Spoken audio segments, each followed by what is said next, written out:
que é família, daqui fala o Predador de Notícias. Atenção, é o Predador de Notícias. Contagem de espingardas, uma parcelada aos vencedores e vencidos. Tudo isso e muito mais você acompanha aqui agora no canal MSTV, a TV que chega até você, a TV que não vai ajudar você, família. E a família, segundo escreve aqui o site Correio Angolense, contagem de espingardas, né? Uma pincelada aos vencedores e vencido por Graça Campos, né? Fonte Correio Angolense. Vamos ouvir aqui a matéria completa, ok? Let's go. Não há dúvida que vivemos tempos diferentes. Tempos marcados por grave crise econômica e social, tempos de dúvidas e de incertezas. Mas também tempos de menor fulgor e agressividade jornalísticos.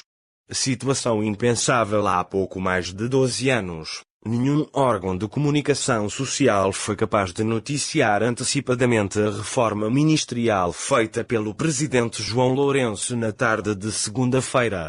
Há pouco mais de 12 anos, quando publicações como o Semanário Angolense, agora ou a Capital disputavam ao milímetro as preferências do público, mexidas da envergadura daquela efetuada pelo PR na segunda-feira teriam sido estampadas com largos dias de antecedência. Com muitos detalhes, antes de irem à mesa do presidente José Eduardo dos Santos para a competente assinatura e validação, as remodelações ministeriais eram abundantemente dissecadas nas páginas de jornais. Não por acaso, os jornais privados funcionaram como barómetro dos ministros que tinham chão ou já o tinham perdido no governo. O novo paradigma, como agora se usa dizer, alterou tudo. Os jornais perderam capacidade de penetração no bunker presidencial. Por incapacidade própria ou porque o novo inquilino do Palácio da Colina de São José bloqueou todos os buracos a partir dos quais informações confidenciais chegavam a algumas redações. Nos dias que correm, os jornais não só se mostram incapazes de se antecipar às jogadas do Presidente da República como também não lhes alcançam os propósitos.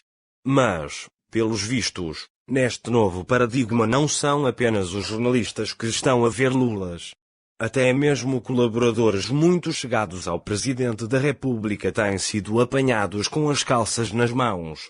O Correio Angolense sabe, por exemplo, que na sexta-feira passada, quando se deslocou a Benguela, a Frederico Cardoso não ocorreu, nem de longe, que aquela seria a sua última visita nas vestes de chefe da Casa Civil. Outro que não se apercebeu de qualquer movimentação estranha foi o ex-ministro das Relações Exteriores. Segunda-feira, 6, Manuel Augusto estava a meio de uma reunião quando recebeu a informação de que a ministra de Estado para a Esfera Social queria vê-lo urgentemente.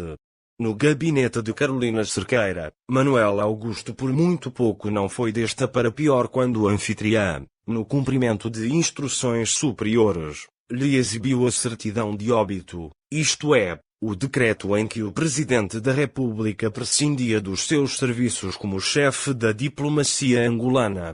Com todos os seus indefinidos contornos, da reforma ministerial emergiram vencedores e vencidos. Entre os vencedores situa-se claramente o próprio reformador. Com as decisões tomadas segunda-feira, João Lourenço ganhou tempo e, mais do que isso, avisou a todos que não é refém de ninguém. Neste momento só duas coisas o apoquentam, o Covid-19 e o petróleo. Outro vencedor é Edlatrudes Costa. Há 3 semanas, o anúncio de uma reportagem da Portuguesa TVI quase o colocou nos perdidos. Mas, sorte dele, o coronavírus acabaria por golpear a própria estação televisiva, o que deu ao diretor do gabinete do Presidente da República um novo fôlego. Na reforma ministerial de segunda-feira ficou entre os confirmados. Quem também canta de galo é Adão de Almeida. A sua promoção a ministro de Estado e chefe da Casa Civil vai dar pernas às conjecturas que se fazem a respeito. Parece predestinado.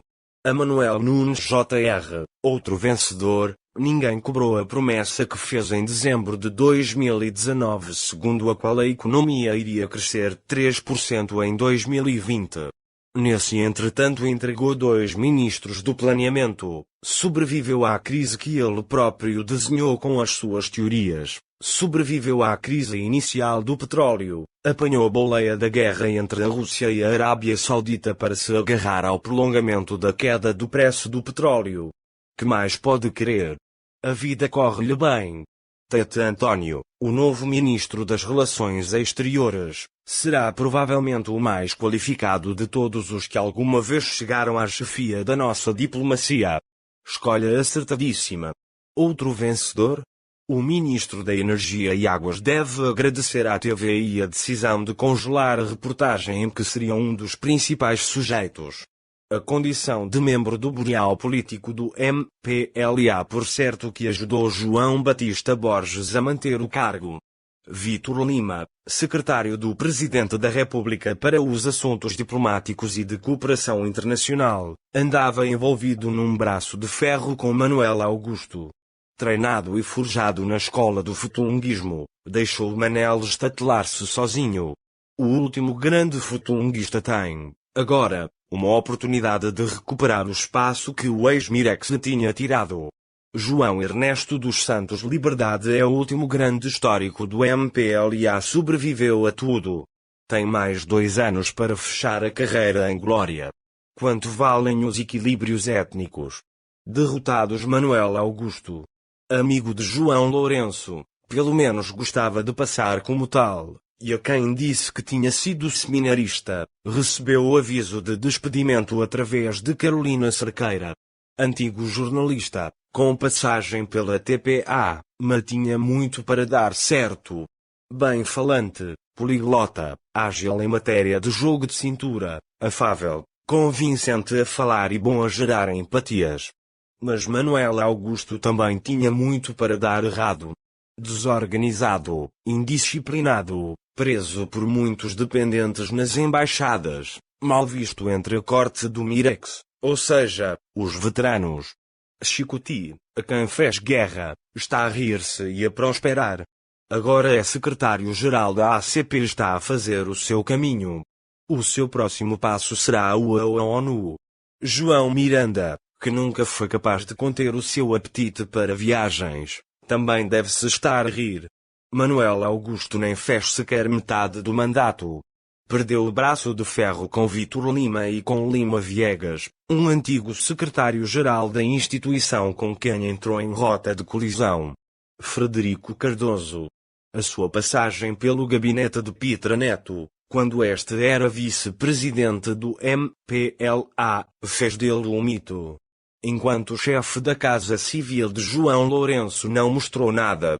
Preocupado com o seu próprio ócio, disse ao chefe dele que outro ministro de Estado, por sinal ausente, estava a impor-se aos secretários do Presidente da República.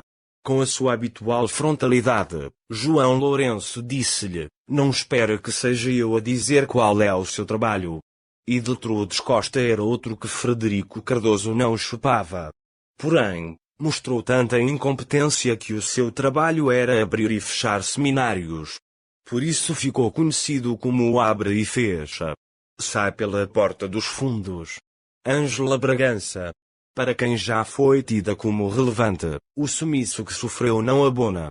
Foi vice-presidente da Comissão da Família, Infância e Juventude da antiga Assembleia do Povo, foi presidente da Comissão de Relações Exteriores, Cooperação Internacional e Comunidade Angolana no Estrangeiro da Assembleia Nacional, foi terceira vice-presidente do Grupo Parlamentar do MPLA, foi secretária de Estado da Cooperação. Enfim, tudo missões de faz de conta. Quando chegou ao primeiro plano no governo coube-lhe o Ministério da Hotelaria e Turismo, ele próprio também um Ministério do faz de conta. A pergunta do momento é, was jetzt Merkel? Isto é, e agora Angela Merkel? Nem peixe nem carne Bonito de Sousa. Se juntarmos cargo e visibilidade poderemos dizer que Bonito de Sousa é o mais ausente de todos os dignitários angolanos. Nunes Jr. anda muito perto. O tempo vai dizer se com a ascensão de Adão de Almeida, um discípulo seu, ganhou alguma coisa. Marcia Lopes. Tinha a assessoria do Presidente da República na mão, logo podia evoluir para um Carlos Feijó. Vai para o Ministério da Administração do Território e Reforma do Estado. Já está no bureau político do MPLA e tem na mão a preparação das próximas eleições. Pode crescer tanto como Adão de Almeida. Nada mal. Adjani Costa. Vamos ver se este país não perdeu uma ambientalista. Devia ter continuado em Oxford a fazer o doutoramento. Norberto Garcia. Renasceu das cinzas tal qual Fênix, porém a ele impõe-se uma pergunta: como fica a sugestão, que ele próprio fez, segundo a qual este país deveria ter várias réplicas de José Eduardo dos Santos? Aldemiro Vates da Conceição era um histórico na entourage eduardista. Era compadre, foi padrinho, de casamento, de Isabel dos Santos. Ele e o general José Maria foram os únicos que começaram quando José Eduardo dos Santos começou. Quando Gés partiu, ele foi o único que ficou e se entregou de corpo e alma ao novo rei. Este gesto valeu-lhe o epíteto de traidor. Pela idade que tem, 72 anos, deveria ter saído pelo próprio pé quando Gés saiu. Acabou despedido sem aviso prévio. Homem experiente, prisioneiro político no Tarrafal, estava obrigado a perceber que na política há coisas inaceitáveis. Quem serve um santo não pode servir outro. Tufas, levou. Caiu um gigante do futunguismo. O pontapé no traseiro de Aldemiro é também um aviso àquele ou outro que continua à espreita. E a família, o vídeo de hoje foi esse. Se o Arthur sabe o que fazer, se inscreva no canal, ative as notificações, partilhe o vídeo, comentem, porque isso também é notícia, vocês não sabiam, saber a partir de nós. Então é notícia, a nossa campanha para aprender a família dos Santos, para aprender a família Neto, a família de Leo continua. Os nossos contactos para parceria, divulgação e denúncia estão na descrição dos nossos vídeos. Cria essa opinião que é muito importante. Tamo dito, até o próximo vídeo, MSTV, a TV que chega até você, a TV que não bajula você, maniga.